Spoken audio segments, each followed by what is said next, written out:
Hi, I'm Claire, and I'm a rising junior at Castaneda School, and my starter project was an ultrasonic parking sensor. So what it does is it detects distance, and if an object crosses the threshold distance, it will sound the buzzer.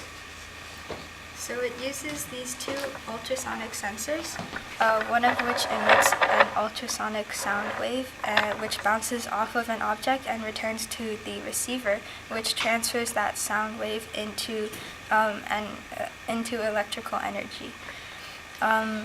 It is then brought over by these terminal block connectors to the baseboard, where if the output voltage exceeds the breakdown voltage of these Zener diodes, it will sound this buzzer. Some other components on the board are, as I mentioned before, diodes. So there are Zener diodes, and there are also the normal rectifier diodes.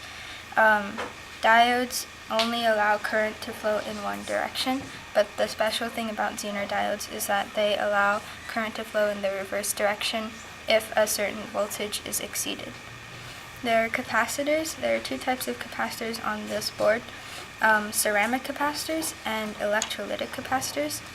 So capacitors store electrical charge, but the special thing about electrolytic capacitors is that they're polarized, so if you connect them backwards, the dielectric between the conductors breaks down, and the conductors short and the capacitor explodes.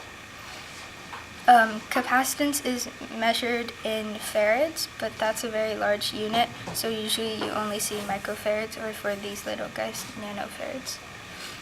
There are resistors, which resist current flow. They're measured in ohms, and you can determine their value by reading the color bands on the body. There are integrated circuits, which are small packages of circuits which control very specific parts of the board. For example, this one controls the quartz crystal oscillator over here.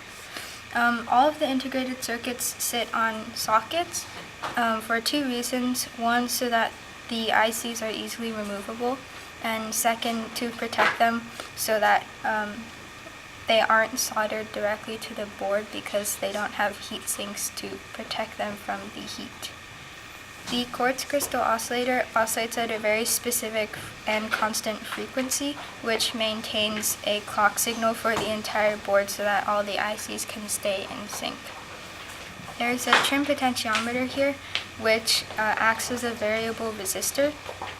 So as the resistance changes, the output voltage changes, which means that the ultrasonic sensors can emit different amplitude of sound waves.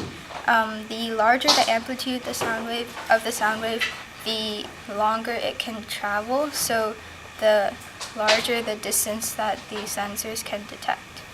And finally, there's a transistor here which can act as an on-off switch. So I learned about all of these electronic components because I've never really seen any of them other than resistors and capacitors. I also learned how to solder. I soldered before, but never with these through-hole components, so that was really fun. I also learned how to use a power supply to power the board, and I learned how to convert AC power to DC power using a rectifier with a bunch of diodes and a capacitor. So my next steps are to begin my main project, which is a balancing robot. Alright, so here's a demo of the parking sensor. So right now the sensitivity level of the ultrasonic sensors is set pretty low, and if I turn the trim potentiometer,